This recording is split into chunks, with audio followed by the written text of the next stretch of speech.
Welcome to this week's Friday Conversations. We're here with Karalynne, who is the founder and CEO of Just Ingredients. How are you? Good. Thanks for having me. Thank you for being here. I enjoy these ones that involve people's health and sanity and happiness. But let's start, for those that aren't aware. I get the sense that those in the audience are aware of the story, but I'm sure there's some. By the way, we're going to open it up for questions from y'all, so get those ready. Kind of the founding story, the idea, where did this all originate from? So opening this business, creating this business has a big background story to it, so I'll try to give the simplified version, and the background story starts a long time ago. So 18 years ago, I had 3 little boys at the time, and I found myself with really bad depression. And I went to doctor after doctor looking for help. They didn't know how to help me at the time. So long story short, after a couple years of this, I had just had it. And I thought, this is terrible, miserable. I don't want to deal with this depression anymore. And so I actually attempted suicide. And thankfully, by the grace of God, it did not happen. The event did not take place. And so it failed, which was a huge blessing. So at that point, I realized I had hit rock bottom. I needed help. So for 2 years, I went to doctor after doctor for help. And they would say, the only thing we can do is give you an antidepressant. And don't get me wrong, I have nothing against that. And I went on that to help me. But I would say to them, well, how can I heal? And all the doctors would say, we don't know. And if you have a doctor that says that today, run, because that's like dinosaur information. We know what contributes to depression. And so long story short, I worked with a doctor so I finally found a doctor who was like, are you ready to put in the work and effort? Because there's no magic pill for this, but I can help you heal. And I was like, yes, I'm desperate. I will do anything at this point because this has been such a long journey. And so went on an 18-month journey with her. She taught me how to fuel my body properly and taught me, look, your body wants to do you well, but you've got to treat it well so it can treat you in return well.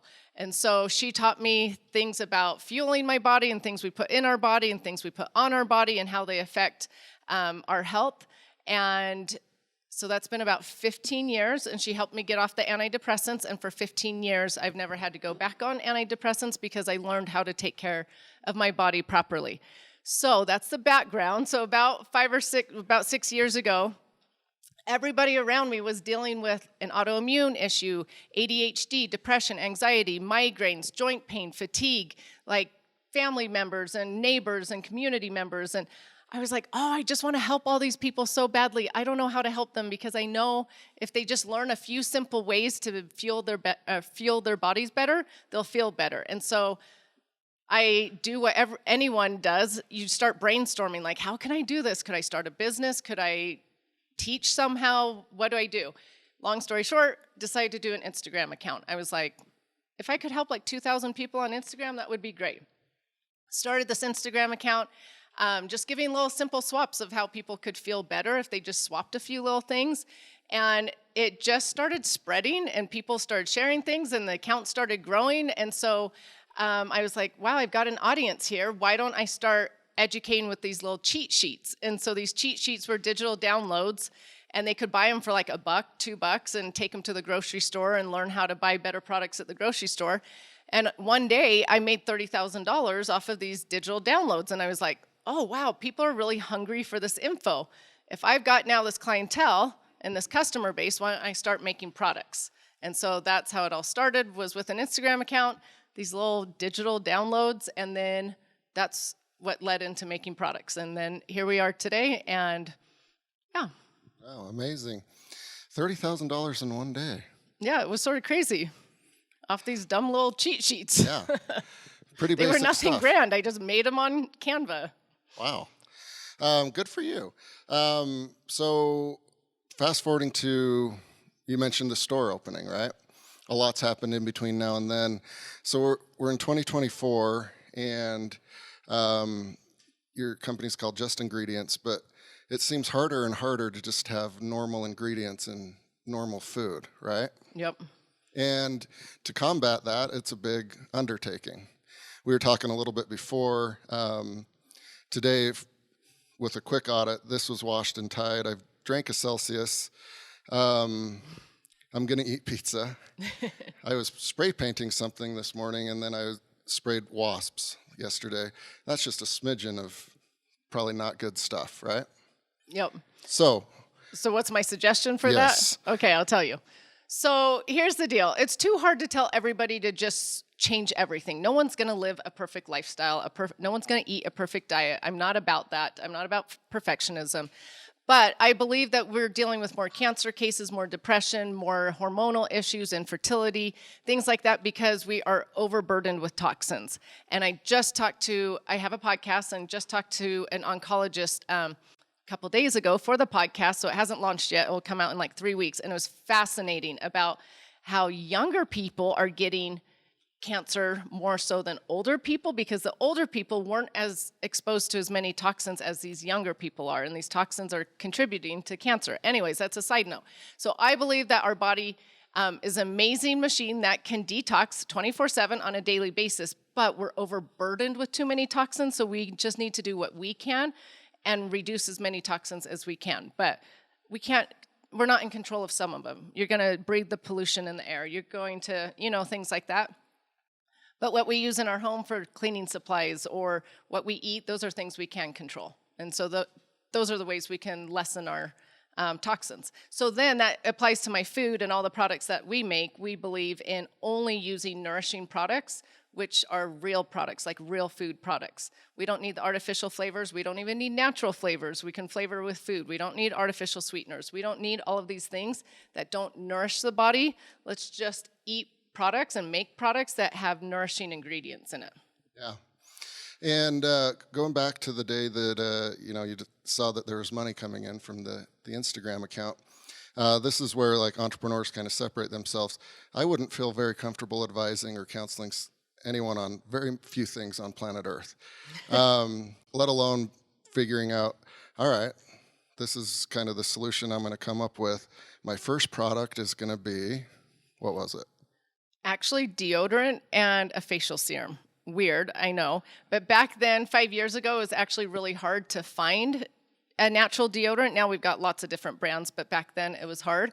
And so my sister also had battled breast cancer in her 30s, and one thing that her oncologist said was, switch your deodorant. They're terrible with the aluminum, the talc, these endocrine disruptors. And so for her and me, I made the deodorant. So we started from there, made the serum, and then from there, everybody says, like, you have the most random products, because I have everything from pre-workout to popcorn salt to an adrenal complex, just a random mix. And they're always like, what's your strategy? It really is whatever product I want for me, my kids, or my family that I can't find a better choice of. And so our next products were pre-workout and protein, because I had teenage boys and they wanted pre-workouts and proteins. And I tried a bazillion proteins, and I either loved the taste of them and hated the ingredients, or loved the ingredients and hated the taste. So I was like, why can't we just make protein with real food and make it taste good? So then that's where that came from. Okay. So now I'm envisioning you or your team in like lab coats with some beakers, and because it's not just like, this is good, right? Like there's got to be some science and some understanding and some math probably, but you weren't intimidated. So how did you get that deodorant figured out? So with all of our products, we do work with a scientist, but we had to find the right scientists to work with, because some do beauty products, some do food products, and we have very high quality standards that we have to abide by. And so it does take working with the right person to do this. I'll just give an example. When we started making protein powder, we wanted to make a pumpkin flavor one for the holidays, a pumpkin spice. And the scientist was like, okay, well, we just put pumpkin flavoring in it. And I was like, no, we're putting real pumpkin in it. And he's like, nothing on the market has real pumpkin in it. It's too like wet and sticky. This isn't gonna work. You've got to use pumpkin flavoring. And I'm like, no, we're gonna learn how to figure out how to do it with real pumpkin. So it does take a lot of trial and error. It takes a lot of just standing by your standards and not compromising them. And it takes time. It took us a year to come out with our vanilla protein, because I didn't want to use fake flavoring. I wanted vanilla bean. And every vanilla bean we tried tasted disgusting, until one night in the middle of the night, I woke up and I was like, oh my gosh, Madagascar vanilla beans, that's what we need. And so we got them from Madagascar, and now we have good vanilla protein. So very cool. And if you were unhealthy or had a bad diet or weren't doing the right amount of sleep, you probably wouldn't have had that premonition, right? Maybe. So the pumpkin spice protein powder, how from idea to it being sold and ingested by folks, what was the timeline? That one wasn't as long as vanilla bean. That one was our longest. It was about 6 months. Because once the scientist knew I wasn't bending on using flavorings, he was like, okay, we'll figure this out. Okay. And that involves like supply chain, right? Like Yes, if it's a real pumpkin. it does. And that's been a big challenge in our thing is a lot of suppliers, if any of you deal with ingredient suppliers, for instance, we make like a strawberry protein and a guava mango electrolyte. So we need real guava, real mangoes, real strawberries. And a lot of these people mix their strawberries with GMO corn or other things that I'm not willing to put in my products. So we've had to go to the actual suppliers and talk to the suppliers and ask them to make it our own way and like in a unique way. And they think we're crazy every time, but then you find someone who will jump on board with you and actually make it the way that you want it made. And then, so yeah, sometimes you have to go to the direct source of the supplier and work with them to get it made the way you want it made. And the direct source in this case is a farmer, right? Yes. And so, for instance, we have strawberry protein made with real strawberries. And at one time we were sold out for months. And the farmer's like, Karalynne, we can't just make, I can't just make more strawberries. I've got to grow these strawberries for you. Now that I know your demand has increased, we'll grow more strawberries for you, but I can't just give you more strawberries. So we went months without strawberry protein. Oh boy. Yeah, if you're going to do it right, it gets a little bit more tricky. It does. It brings a lot of challenges. Like if my great-grandma was still alive listening to this, she'd be like, well, everything we had was real. Why are you guys talking about fake stuff now? Exactly. Yep. So that's got to be like an industry-wide kind of, you guys are combating decades now of fake and artificial flavors and like actual bad stuff. Yeah, so we teach obviously to only eat real foods. In the 90s is really when all the artificial stuff became popular, and then companies started realizing that they could make things for so much cheaper if they used the artificial stuff. But then all these artificial sweeteners and artificial flavorings and artificial preservatives were coming out, and then these GMOs were coming out and these new pesticides. But it's been since the 90s that then, if you look at all the illnesses, they've just skyrocketed and exponentially grown. And so a lot of it comes back to what we changed in our food supply. So it is a big battle, but I believe if you educate people, they will learn. And I believe after COVID, the pendulum is sort of swinging. Like people are waking up saying like, oh yeah, I need to take care of my own immune system, my own immune health, my own health. There's no one that's going to save me. It's going to be me that's going to take care of my health. Yeah. So. Because clearly, most of the stuff at 7-Eleven, those people don't care, right? No, They're just going to keep sending it out. Well, and the big companies don't care because they're making big profits. And so why are they going to change if their artificial stuff brings them in more money? Yeah. It's only going to change if the consumer stops buying. And so Johnson & Johnson, like in 2018, their sales dropped by 20%. So what they do, they reformulated all their baby products to be better ingredients, and then their sales went back up. So it comes down to how the consumer spends their dollar. Heaven forbid they just do that. In the first place, right? First place. That would be nice. Yeah, but it's not going to happen. No. Which leads us into kind of trust. Doing a quick audit of like your website and Instagram account, it's clear that your customers and fans trust y'all, your team and your products. How did you guys earn that? How do you maintain it? And what happens if you lose it? Well, hopefully we don't lose it. We work on trying to keep people's trust all the time. A couple things that we do on packaging, on labels, if something's under 2%, you don't necessarily have to write it on the label, and I think that's ridiculous. So we write everything that's on the label.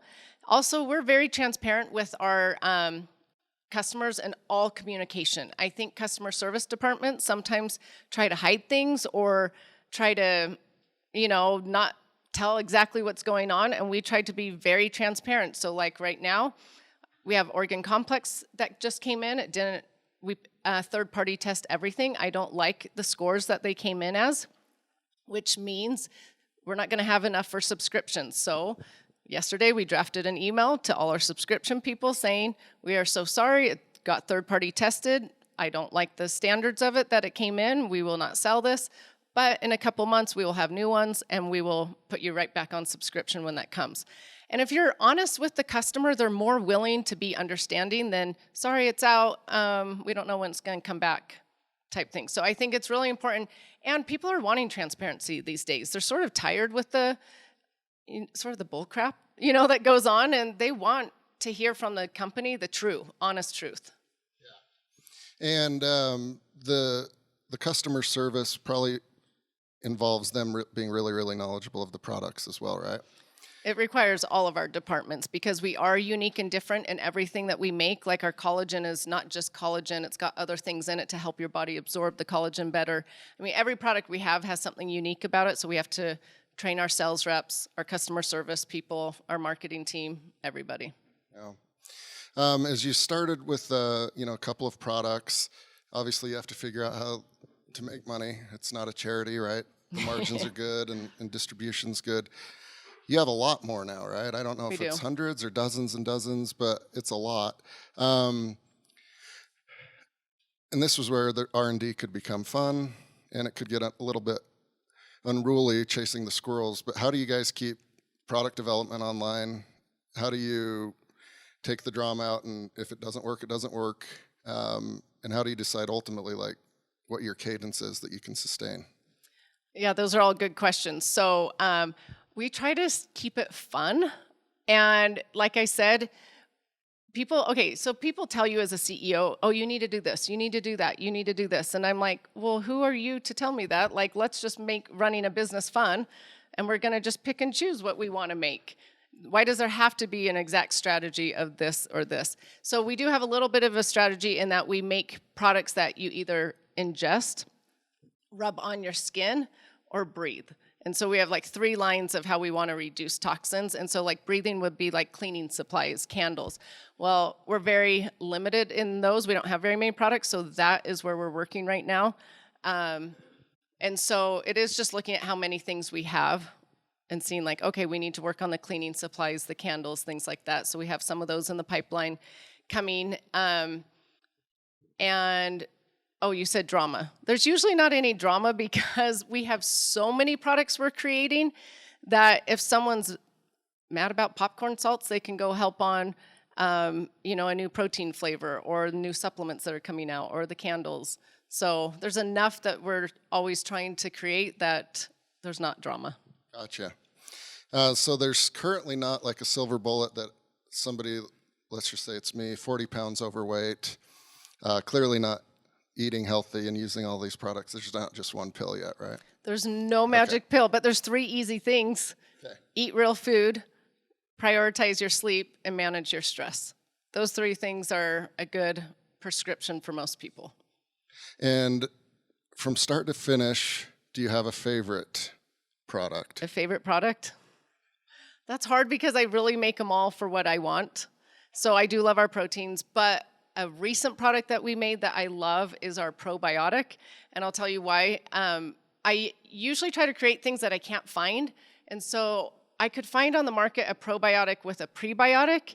Everybody had that, but I could not find anywhere a probiotic mixed with a prebiotic and a postbiotic, and a postbiotic is what I think everybody needs. It's what actually heals the lining of the gut, and I was like, why is this not out here? And so we made it with a scientist, and I think it's absolutely amazing, and I think it tastes delicious, so that is my new favorite product. So the last one was postbiotic. And that would be consumed when? So it's a pro, pre, and post all mixed together that you can drink any time of the day. Okay. And so in businesses, they always say, go find it, what's missing, and make a solution for it. And so that is one of our strategies, I should say. That is one of our strategies with making products, is that we do go try to find what's missing out there on the market and make it ourselves. Gotcha. If I had to do a quick, I wonder who our demographics are and what the industry, target is, I'd say heavy female. And I might be right, I might be wrong. If that is the case, what's the strategy around men? And if I'm way off base, what are your demographics? No, you're right. We're mainly women. And so we do want to really get them into the men market as well, the male market. And so that is why we partnered with the Utah Jazz, because sports marketing is amazing. We're talking to some pretty well-known sport athletes right now to help promote our products as well. And so we've been focused on the sport marketing to help in the male department. We also just came out with a men's line of hygiene products to try to teach, like, men need to not have the endocrine disruptors, the things messing with their hormones also. They play a part in reproduction, So we're trying to teach that as well, making products for them. And then some of these athletes that we're talking to would like our protein powder made in more manly looking bags. And so we are creating more manly looking protein bags as well. Gotcha. So that they don't have to be embarrassed carrying a white and pink protein bag.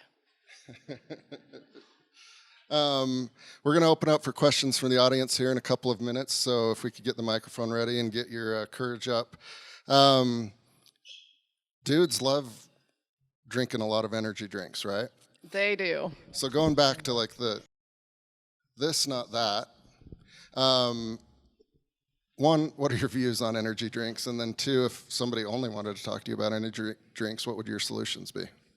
Well, that's an interesting question, because I just spoke at BYU yesterday for their athletic department, because one of the directors called and said, these energy drinks are getting out of control in the athletic department, but we can't, no one's listening to us that they're not good for them. Can you come teach them why they aren't good?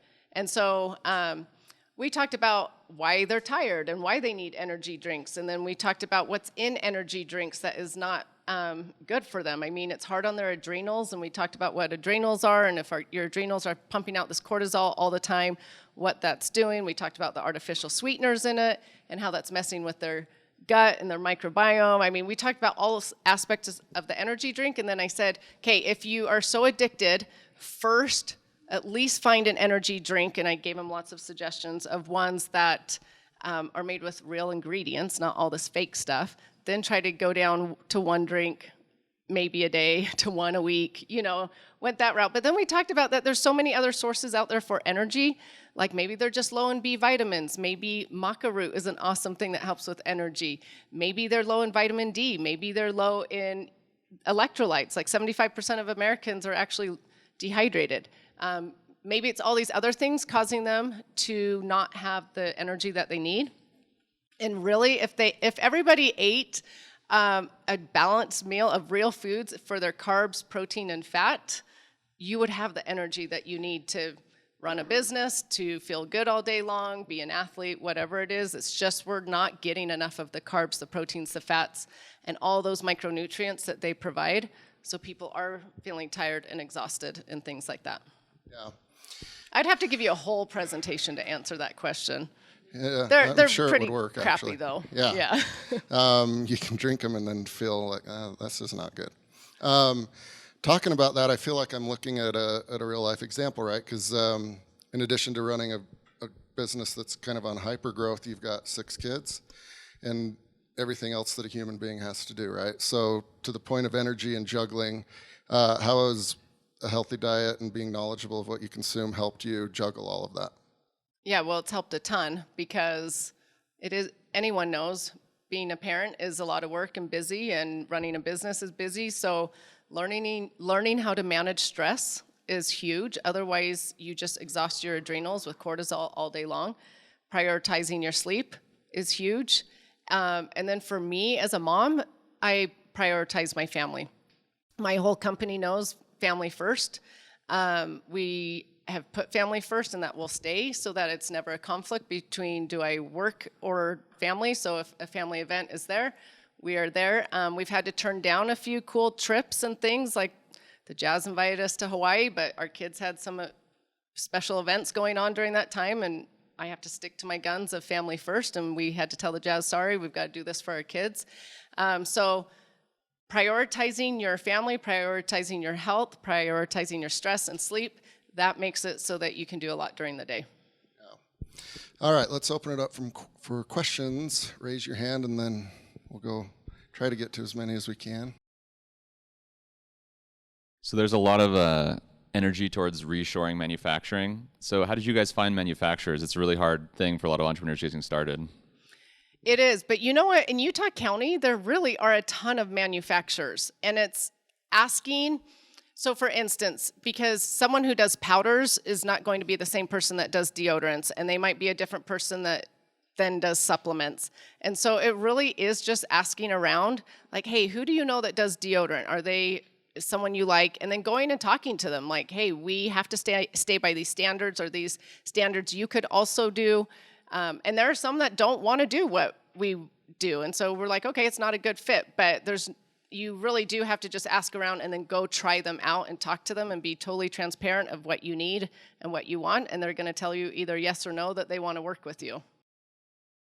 Thanks, Karalynne. For the items that you needed to solve, there was a problem, right? A personal problem that you helped solve through product. And that product then turns into a big business. And so to scale that business, what would you say as far as not from day one, but maybe over the last year where you needed to make some decisions into a bigger facility, automation for packaging, those types of things?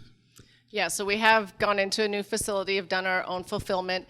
And this is what I tell everybody, because there's so much noise out there as to what you should do. I mean, every business magazine tells you something different, from every business book to every. And so my whole motto has just been one little step at a time. And so when CEOs come and tell me, or other manufacturers tell me, like, you need to be doing A, B, and C, I'm like, okay, we will get there. That's great advice, but we're going to do one step at a time. And so I know that sounds so basic and not a great answer, but that's what we've had to do, is just one step at a time. And so when manufacturing wasn't kept to our standards, we moved to a second 3PL, and then we were just growing so fast it was hard for that 3PL to really keep up with us with the standards I wanted. And so then that was the next step, was to do our own warehouse and our own shipping and fulfillment. And so your growth also, I think, not as the only just one step at a time, it's also as you grow, you're going to have different needs.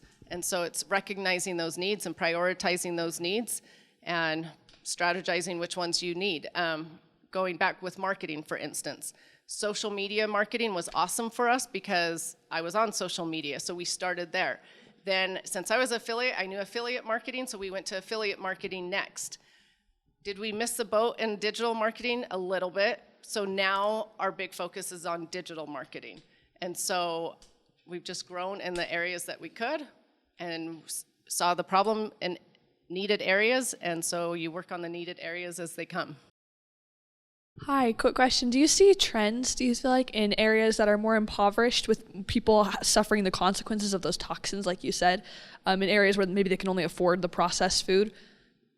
So, I almost think it's a misconception. There is a little truth to that, but also there are so many things that people can do for free. People always think that living a healthy life is like, oh, you have to buy this air filter, and you have to buy this red light, and you have to buy only organic foods, and you have to have this and this. But in reality, living a healthy life is go for a walk, move your body, spend some time out in the sun, get your vitamin D from the sun, eat some more fruits and veggies. They don't need to be organic, just eat more of them. We don't get enough as it is. So there's a lot. It's manage your stress, that's free. It's prioritizing your sleep, that's free. There's a whole list. I could give 50 things that are free that will benefit your health more than all of these expensive items that maybe the more wealthy do buy. But it shouldn't be that like those at lower income can't be healthy. But sometimes the education isn't there to the lower income, and that's maybe the missing piece, is that we need to educate them as well. What do you credit for your insane social media growth? Because you now have over 1 million followers on Instagram, which is awesome. I think it's trying to connect with your audience. A lot of people say, like, oh, we love that you're a mom that has kids, that does this at home. And so whatever brand you are, whatever business you are, it's learning how to connect with your audience. And so I was just talking to some people from the bank, and they were asking the same type of question. And I said, well, as a bank, why don't you teach things on your social media, like to the youth, or like the 20-year-olds, how to invest, like the best places to put their money, what the different investments are out there, what a bond is versus a CD versus I said, teach in a fun way, and that's how you would connect with your audience. And so it's just finding ways to connect. And I'll tell you, I've got it down sort of on Instagram. TikTok is really, really hard for me because I have a hard time connecting with them. And people will say, like, how come you're not growing on TikTok? And it's like, because I can't connect with the 20-year-olds. I can't do the dancing and all the, funny things they want you to do. So sometimes I put my kids on there to try to help me, but it really comes down to connecting. So your protein is the only protein that hasn't destroyed my stomach. Oh, thank you. It's amazing, and it tastes like candy. So what's the secret with that specifically, and also how much is collagen versus whey protein? So the reason it doesn't hurt people's stomach is a few things. One, it has no artificial things. So artificial sweeteners can cause a lot of like bloating and digestion issues. Two, it has no gums in it. Gums are not necessarily bad, but gums do cause a lot of digestive issues for people.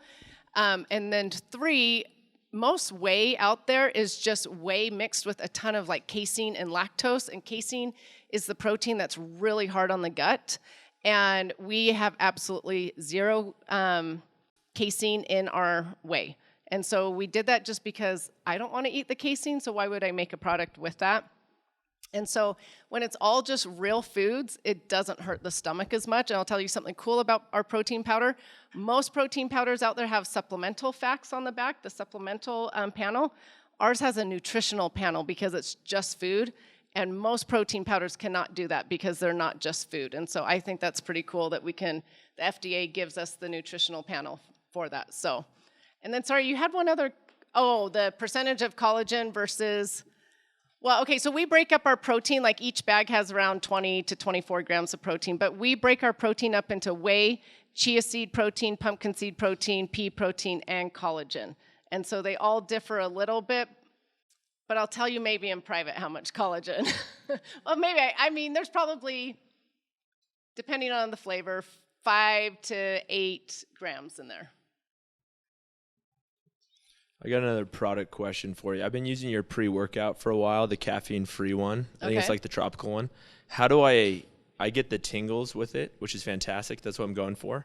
I was under the impression that that came from caffeine. So talk to me about what that comes from. It actually comes from the amino acid beta-alanine. Okay. And so the beta-alanine is what is tingling the nerves. And so we've got the beta-alanine and the citrulline malate in there to both like open up the blood vessels, get more oxygen through the blood vessels, help with the circulation.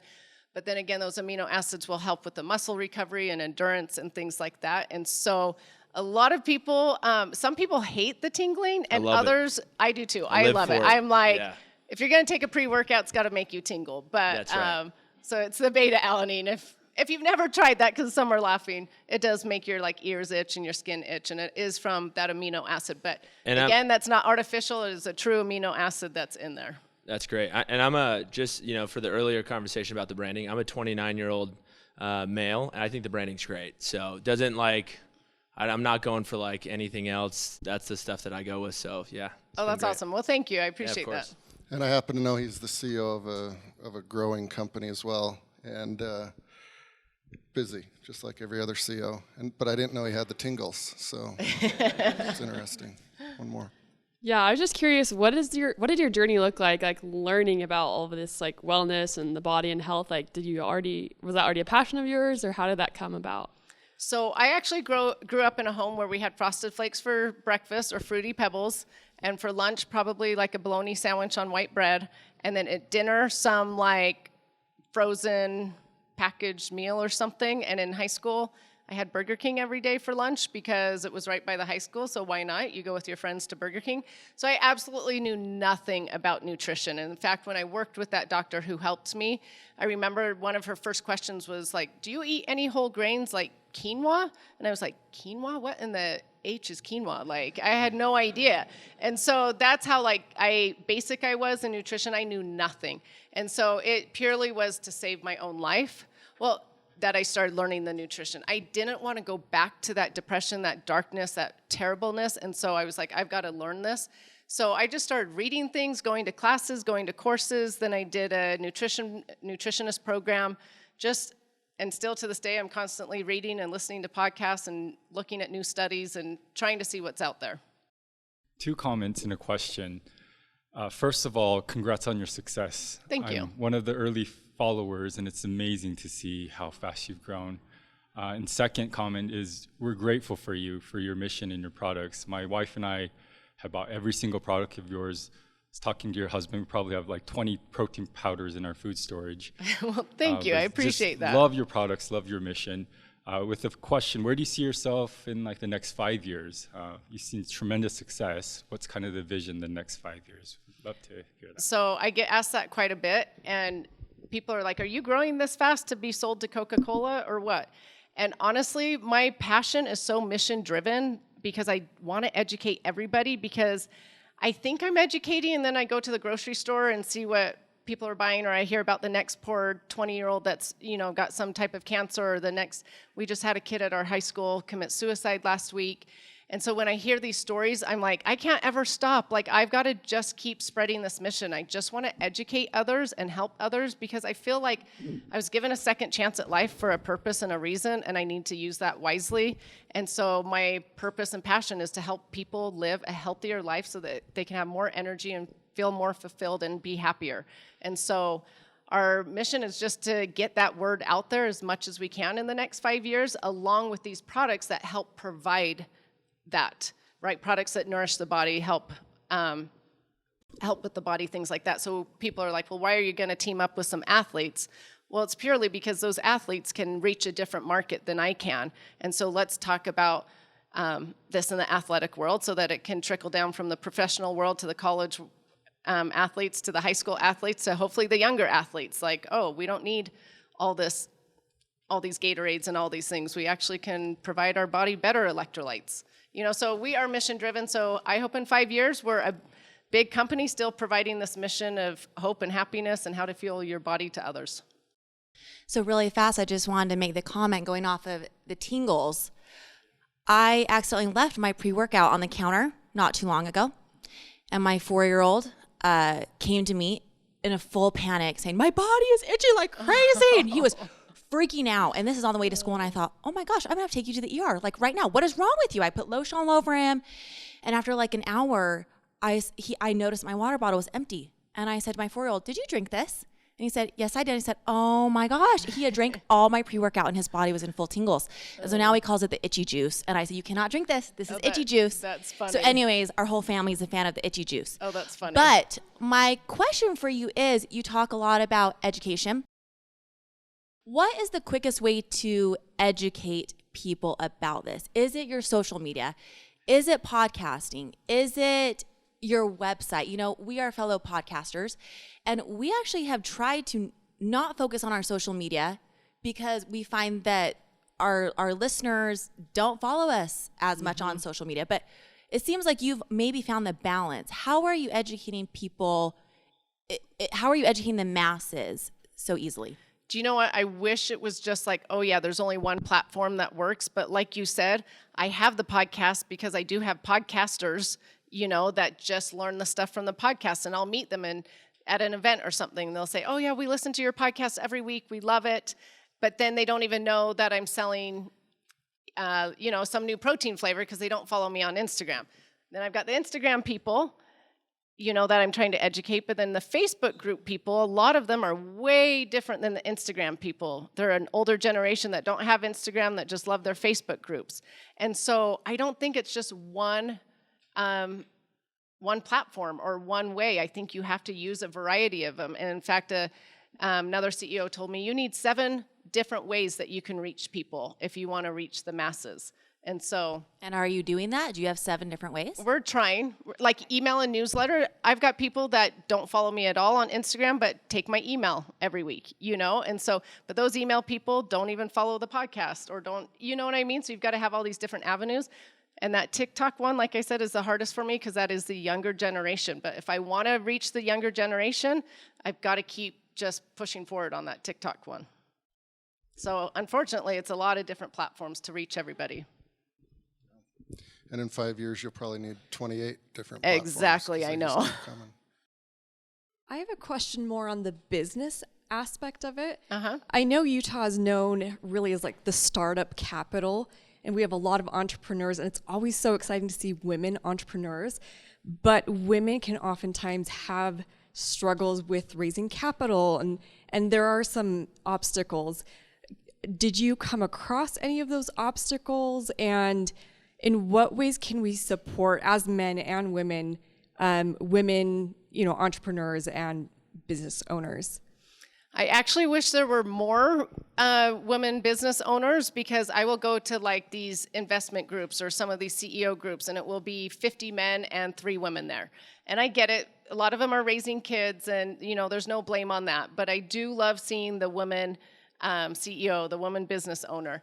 But that might be a misconception, because I believe there are so many programs for women. There are so many women-based grants, women-based loans, women investment type things. And so I think that might be I would disagree with that only a little bit, just because there are so many things these days for women-owned businesses. And so I almost think it's sort of an advantage these days.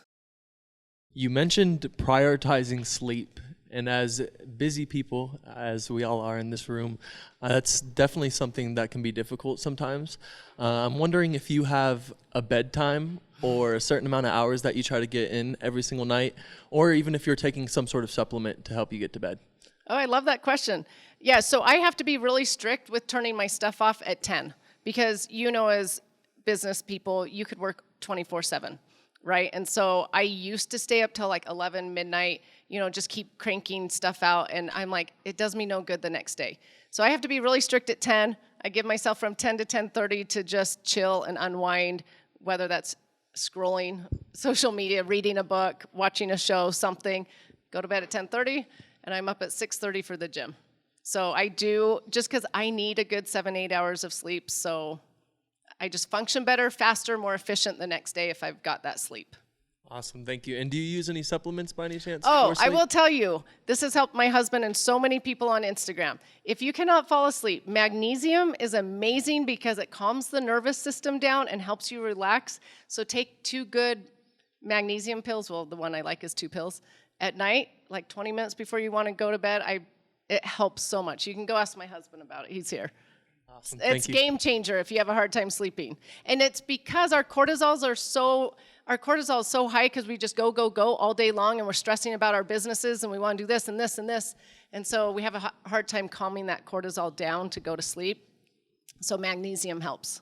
I'm an oncology nurse, so I'm so excited for your new podcast that's going to come out, your episode. It's really interesting. Because I agree. I feel like a lot of patients are getting younger and younger that have cancer.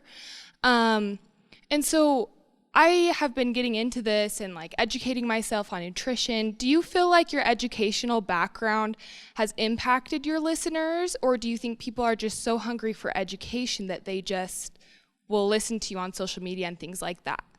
So I try to cite every article and every study on my posts and my reels.